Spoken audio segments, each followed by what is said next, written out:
नमस्कार दोस्तों, आप देख रहे हैं कॉन्स्टा कैपिटल। आज का सबसे बड़ा सवाल है एआई रिवोल्यूशन क्या भारत की आईटी कंपनियों के लिए खतरा है या मौका। और ख़ास तौर पर टाटा सन्स के चेयरमैन ने एआई को लेकर क्या कहा है।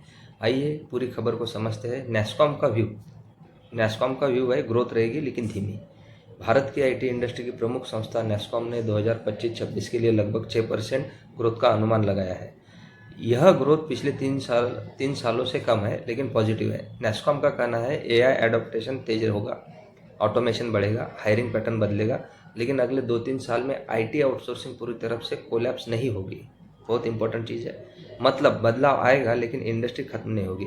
जब ग्लोबल ब्रोकरेज फर्म जेफरीज ने भारत की बड़ी आईटी कंपनियों के टारगेट प्राइस कम किए तब निवेशकों में डर बढ़ा, मार्केट कैप में गिरावट आई और सवाल उठने लगे कि क्या एआई ट्रेडिशनल आईटी मॉडल को डिसरप्ट कर देगा।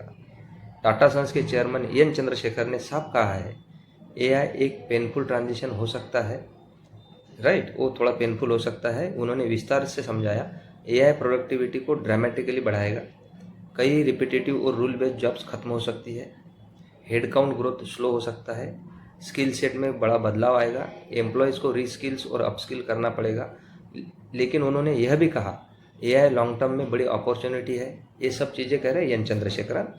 High value innovation based roles बढ़ेंगे। इंडिया अगर जल्दी एडॉप्ट करता है तो ग्लोबल एआई हब बन सकता है। देखिए सबसे बड़ी इंपॉर्टेंट चीज़ कही उन्होंने, यानी शॉर्ट टर्म में प्रेशर, लॉन्ग टर्म में पोटेंशियल ग्रोथ। इन्फोसिस और एचसीएल टेक का व्यू क्या है वो भी हम लोग देखते हैं। इन्फोसिस के चेयरमैन नंदन नीलकनी ने कहा है कि एआई का इम्पैक्ट ग्रेजुअल होगा। उन्होंने बताया कि एआई टूल्स प्रोडक्टिविटी बढ़ा रहे हैं और क्लाइंट्स एआई लेड ट्रांसफॉर्मेशन चाहते हैं। यानी उनको मालूम है कि अपॉर्चुनिटी कहाँ पे है और क्लाइंट को क्या चाहिए।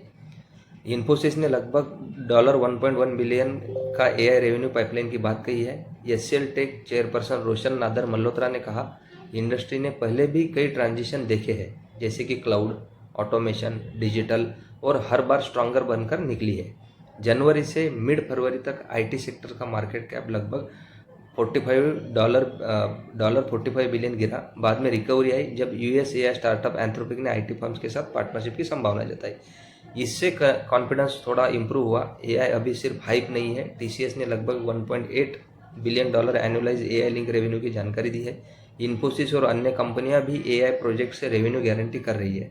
लेकिन ध्यान देने वाली बात यह है कि AI traditional manpower based billing model को धीरे धीरे बदल सकता है। यानी जो ट्रेडिशनल वर्क है, लेबर आर्बिट्राज के जो काम है वो बदल सकते हैं।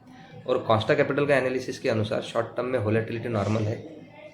आईटी सेक्टर स्ट्रक्चरल कोलैप्स की ओर नहीं जा रहा है। बिजनेस मॉडल इवॉल्व होगा। कंपनी जिनकी एआई स्ट्रेटेजी क्लियर है वहाँ लॉन्ग टर्म विनर्स बनेगी।